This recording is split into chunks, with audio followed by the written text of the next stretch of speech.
This is the Coming Home Podcast with John Allen.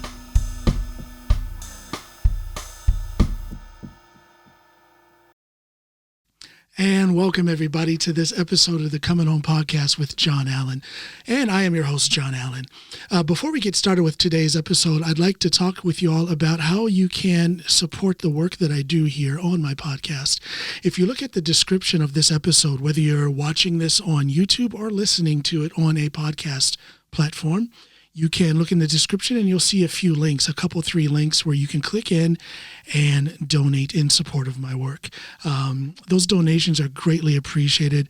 You guys are the inspiration. You guys are the support that keeps me moving and keeps me coming with this content, and I greatly appreciate it. So now this is the first episode that I've recorded in quite some time.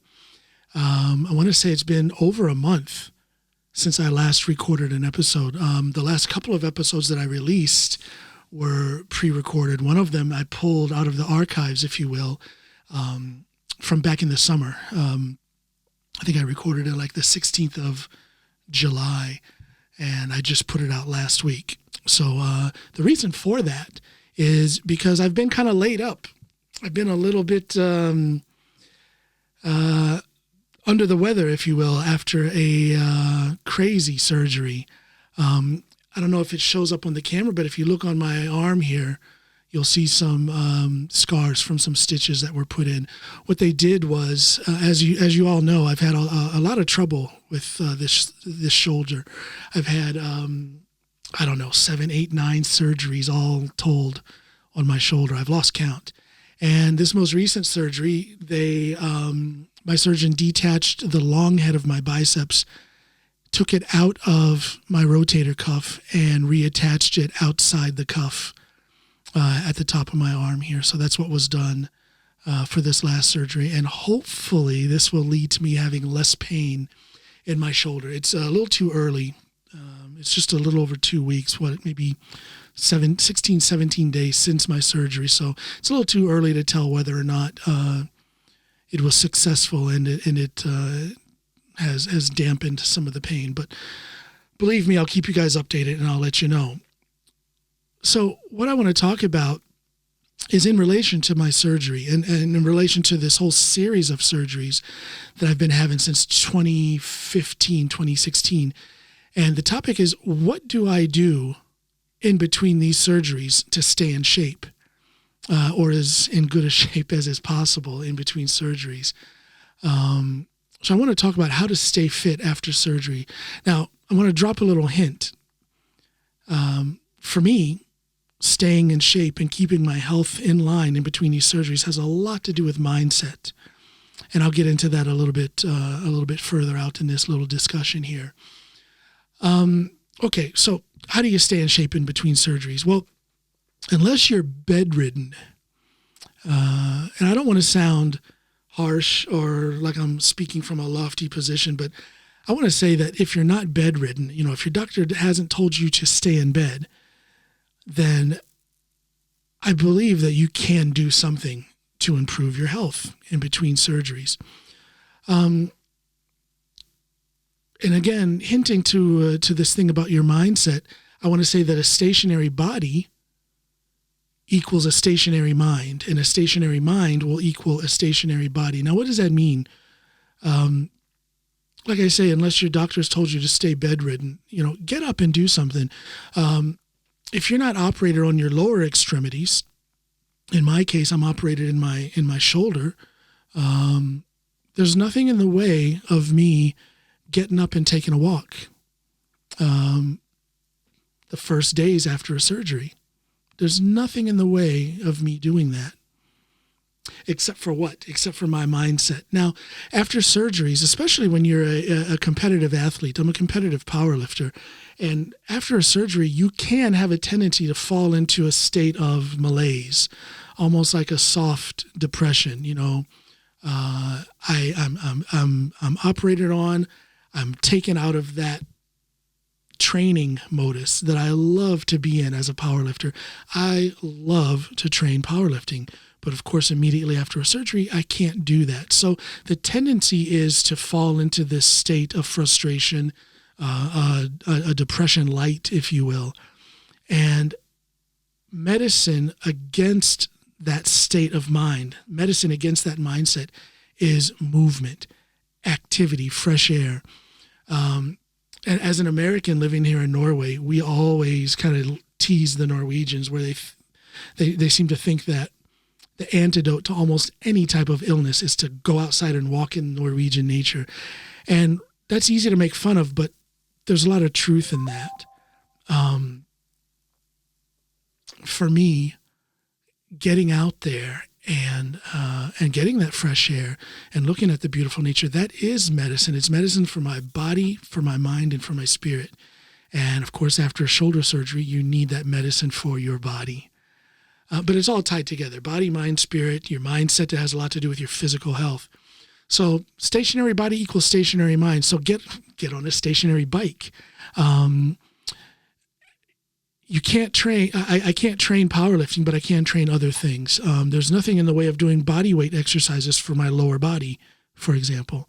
With my arm messed up, I can't burden it with any kind of a weight. But I can get on a slant board and do body weight squats. Do 100 of those, my friend, and I guarantee you'll feel it. Okay, you can't put a barbell across your back, but you can squat 100 reps with just your body weight, and I guarantee you'll feel that. So the point is that there's things that you can do to train your body. Train your mind. Get out there, get that fresh air, do that exercise. You can also delve into the cerebral side of your health. Now, what do I mean by that? Everybody's heard of the concept of calories in versus calories out, or calories in versus calories burned.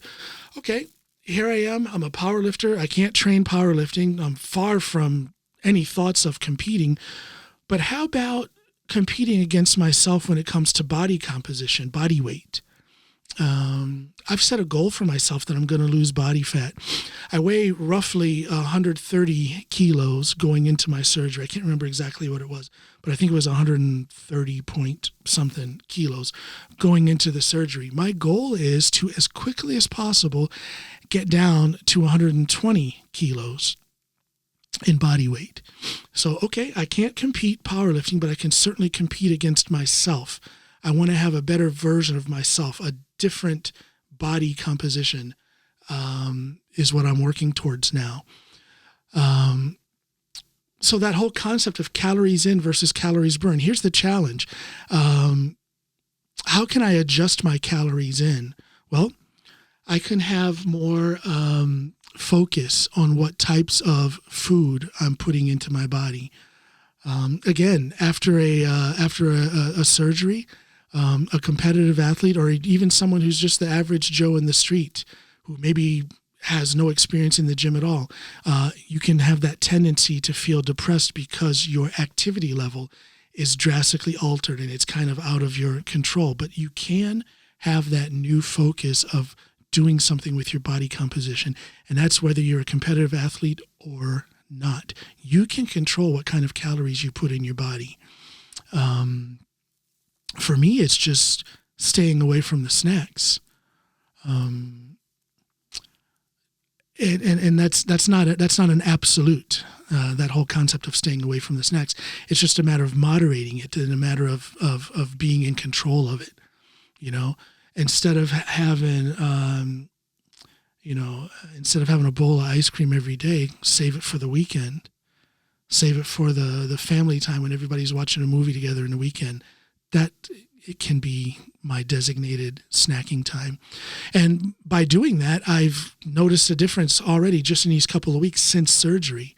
For those of you watching on YouTube, I'm going to try and put, along with this video, I'm going to try and put a photo, the last photo that I took just a couple of days before surgery, so you can see what kind of shape I was in then. And I'm going to try and beat that shape. And again, already, just in these last couple of weeks, I can feel a difference because I have rather dramatically adjusted my caloric intake and the types of calories that I'm putting into my body. I'm going to talk about fasting as well, but that's going to be in another video. I've had previous videos about fasting and what it does for me and how I incorporate that into my routine when it comes to training as a powerlifter. So again, you have control.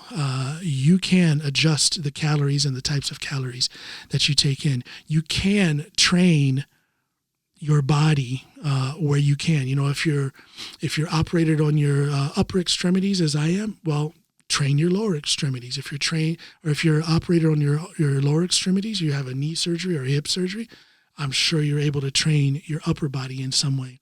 And you can do this regardless of your fitness level coming out of a surgery. Again, this is whether you're a competitive athlete like myself or you're just the average Joe or Jane who has never had any training experience whatsoever.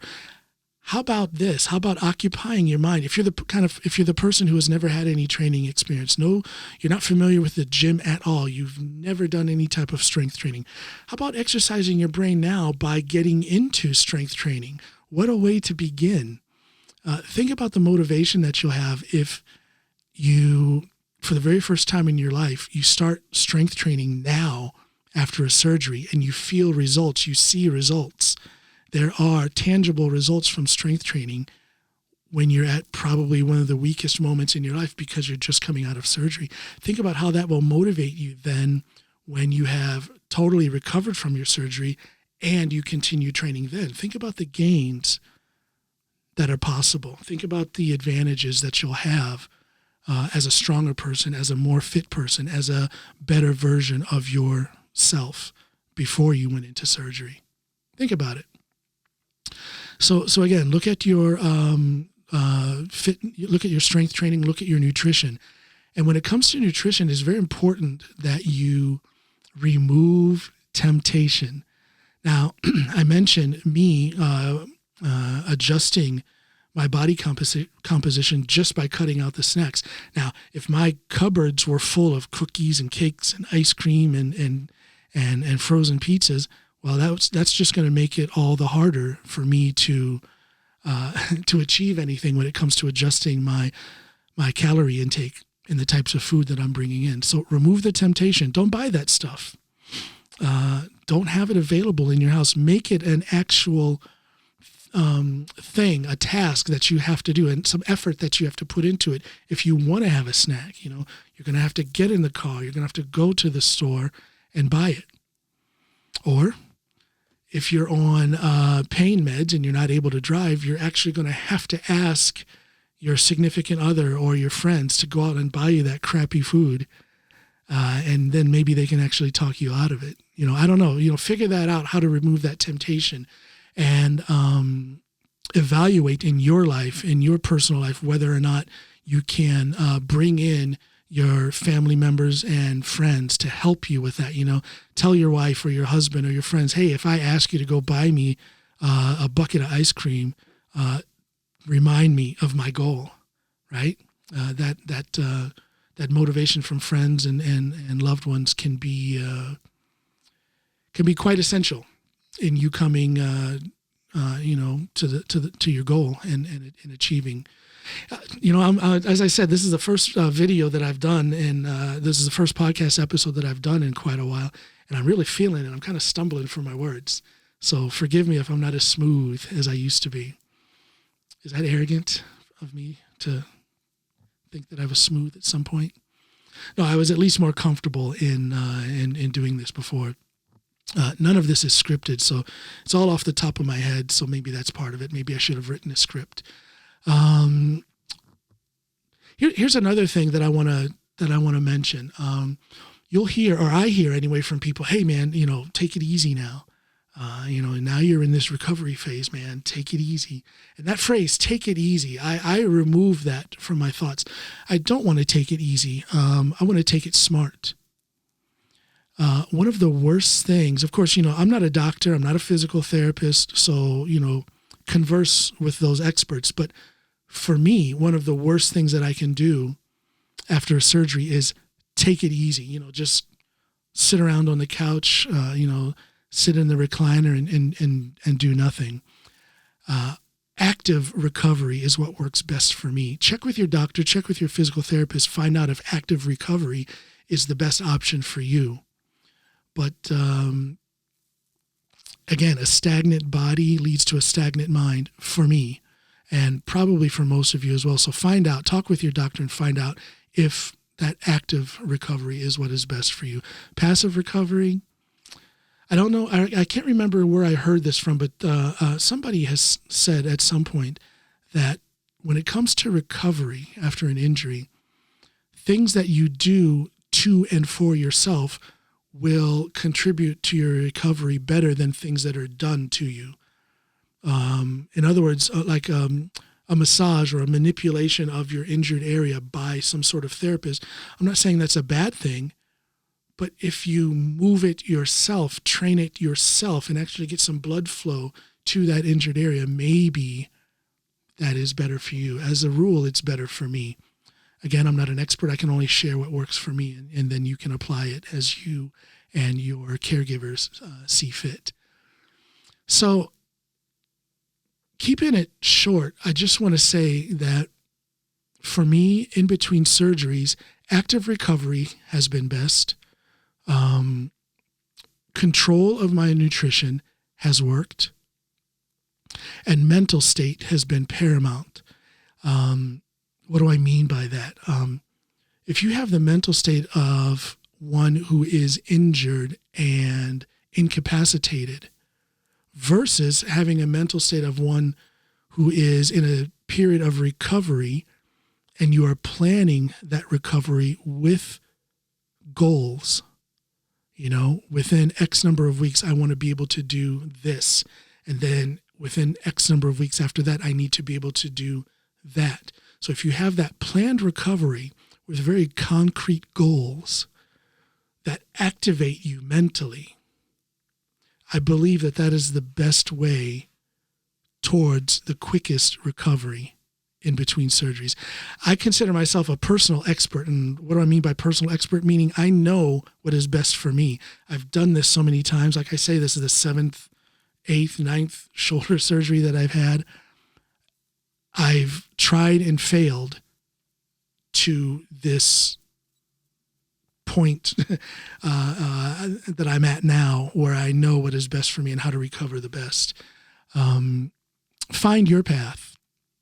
Find your methods. Talk to your doctor, your surgeon, and your physical therapist, and find out what works best for you.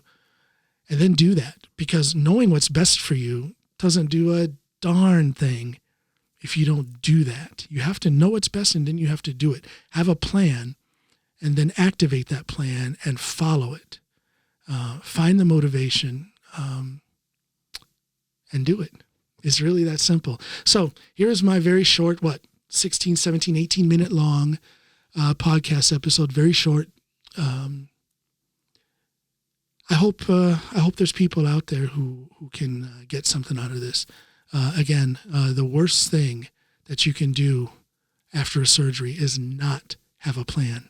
So formulate a plan, execute that plan, evaluate while you're doing it, make your adjustments as needed, and just keep on marching down the road to recovery. Okay?